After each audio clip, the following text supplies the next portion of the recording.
Voice of Indiana County, it's WCCS 101.1 FM, AM 1160, and WCCSradio.com. Indiana County Commissioners Robin Gorman and Mike Keith with us here this morning.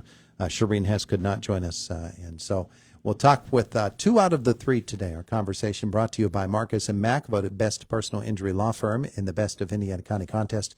Marcus & Mack, a law firm representing injured people. When you have a heat wave such as this, and you have so many buildings and so many different concerns that a county government might have, it's probably good to know that you don't have to go handle each one of those concerns when this compressor breaks down or that one springs a leak or whatever it is.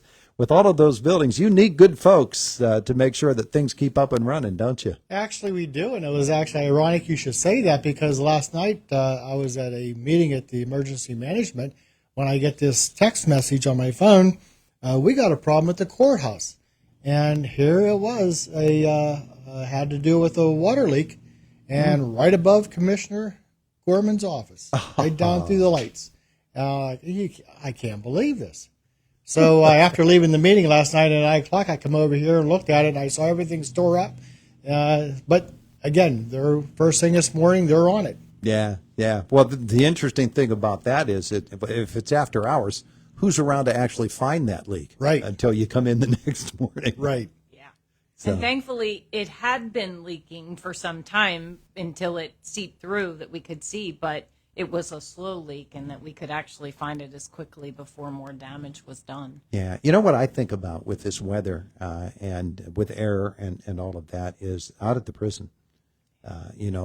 Those folks, it's not like they can just go home. They are there, and we have to do everything we can to protect them against the heat. Yeah, and actually, out there, Todd, was it 2 years ago, when that prison was built, now 16, 17 years ago, it was built with the geothermal system, which failed, and we actually had to put in a brand new system out there and replace it. But again, it was one of those things that we constantly have to be on top of things to make sure that things are kept up. Yeah. All right. Here we come toward the end of June, and June brings with it its special challenges. Everybody looks to Harrisburg and says, "Well, how soon is that budget going to come? When are we going to know what Department of Human Services gets, what this department gets, or that department gets? How do you work around all of the different concerns that you have when you don't know what the money's going to be for it?" You guys are dealing with that right now. Yeah, oddly, we just came from a Kiwanis meeting where we had this exact conversation, so we're poised and ready. So, yes, that's what commissioners do. That's what your elected officials do all the time. So we are ready for budget season. We are looking ahead, but we are looking at holding down the fort and keeping things in working condition and trying to grow the rest. So our conversation this morning, although very heavy lifts like every other place has, we can feel really good about Indiana County and what our leaders before us, what we continue to do, boots on the ground, are poised in the way we are to embrace the future. So when you really think about Indiana County, and we've said this before, and I know it's not soon enough, but the power plant location and the asset that it is will be reused. It will have something, and that is coming, but we can't force that, right? We have to let that happen. But if that were to be poised and ready to go back into some kind of business working condition, we have the airport that's on the growth. And why is that important? Because several of our secretaries, our governor has flown in 3 times. We have businesses flying jets in more than ever before. People who live out there will tell you, my God, the airport has changed. There's so much going on out here. That's a good thing. That's growth. We have the hospital, who is an independent regional hospital on the grow and merging with others around our region, building a behavioral health center. And we know it's going to be not just our county is going to benefit that from our region, probably to our state. Their relationship with IUP and the Osteopathic School of Medicine can only help to fuel not just our region for rural health and the need for those jobs and our care of our people, but it's going to help the entire state and in some ways our nation to focus on the rural areas that need these folks working out there. So we might look happy in the background and everybody else is carrying woes of everybody has needs and struggles. There's no doubt. And we know that. But we also know that our future, as compared to places that don't have those assets to work with, could be a lot more bleak than what people understand. Yeah. Mike, when we think about, the word optimism, there are the same challenges for the businesses here in Indiana County, and even more challenges, especially when there's so much tied up into the energy sector. You hear about the waste coal facility down in the sewer generating station area, and how there are folks going after that now. You hear about Shalakta, and is it going to be able to remain viable? Homer City, does it get back up and running and a part of the mix as well? You know about the healthcare challenges, but it's really fascinating to see people tackling those issues as they are here in Indiana County. The Mac Park announcement with IRMC, the mental health facility, teaming, as Robin said, with IUP and the College of Osteopathic Medicine. All of these different things are coming together. I think what I'm trying to get at is there are a lot of people who are doing a lot of hard work right now, and it's tantalizingly close, I think, for a lot of things to break for Indiana County, and there's a reason for that word optimism. Yeah, and I can remember standing here a couple of months ago and speaking on behalf of the Planning and Development Corporation and ICDC. Those are the things that I said before are happening behind the doors right now that are starting what I call seeds. And those are the things that actually the planning and everything that started to create is what starts to flourish. And those are the things we're starting to see come out of the pot right now.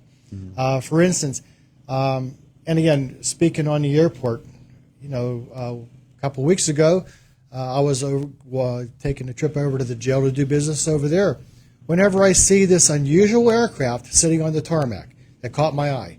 Immediately, over the airport, got a couple pictures of it, walked in, and asked the airport directors, what's going on here?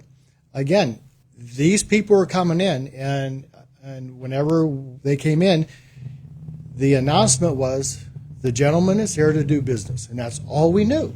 But it was business here in Indiana County. And to see an aircraft like that coming here to do business, something is happening behind the doors. Later on, we find out what it is, and it's good things. Same thing with other areas of this county. Things are happening. People are showing up. And again, we're planting seeds because something's going to come out of it. And a lot of good things are going to come out. Yeah. You speak of health care.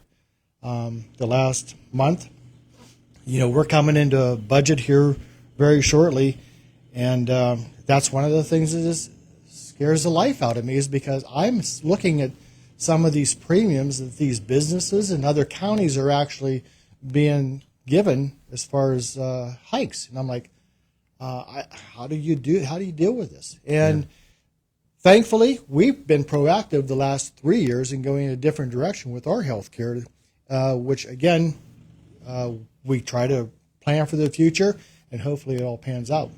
Yeah, well, that's the fascinating aspect of it is fitting everything together to come up with, here's the puzzle complete. And the puzzle's never complete because it's a changing world. And as the different challenges come at you, you have to have people, number one, who are going to be able to address it for you and do so wisely. But then there are decisions to be made. That's what commissioners do. And so we look forward to what's coming and see the promise that is there and hope that it does come to fruition. A couple of things that folks always want to know about. They always want to know about broadband and where we stand and whose door is going to get opened next, I guess is a way to put it. Yeah. So the two contracts that was awarded was to REA in the Sticks, a subsidiary of them, and the other a Salzgiver. Both companies, recently I spoke to both operations. Material is in on one. Material was almost completely come in on the other one, but both construction jobs are happening. We are actually getting emails with pictures of the trucks actually hanging the fiber on the line. So construction is happening with these projects. And again, we continue with our Pennsylvania broadband moving forward. Again, from our planning office, reaching out, getting more funding and everything to continue that.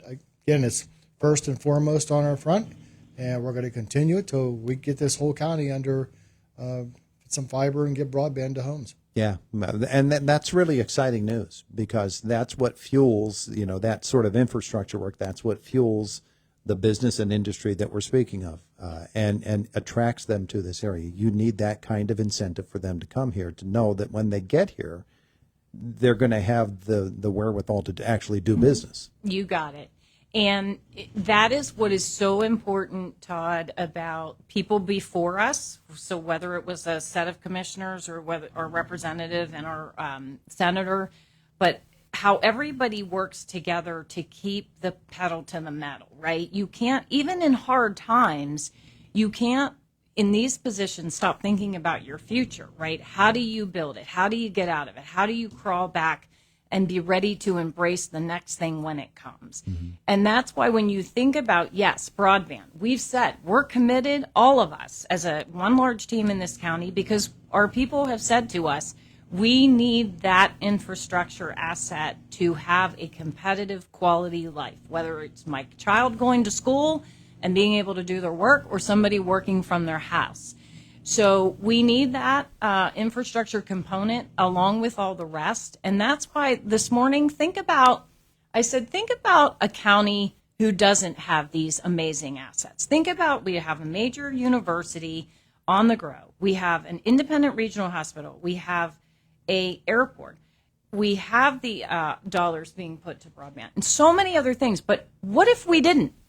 What if the people before us weren't focused on those things to have us poised and ready to take advantage of all these things while we can? Where would we be? And so we have to do the honor of our people before us and continue making good things happen out of those assets we have to use. Yeah. Well, when Mike said about the airport and the strange airplane, I thought he was going to say Air Force One, but not quite. Not yet. Hey, folks, thanks for coming in. We appreciate it. Thank you, Todd. Thanks, Todd. It's the voice of Indiana County, WCCS 101.1 FM, AM 1160, and WCCSradio.com.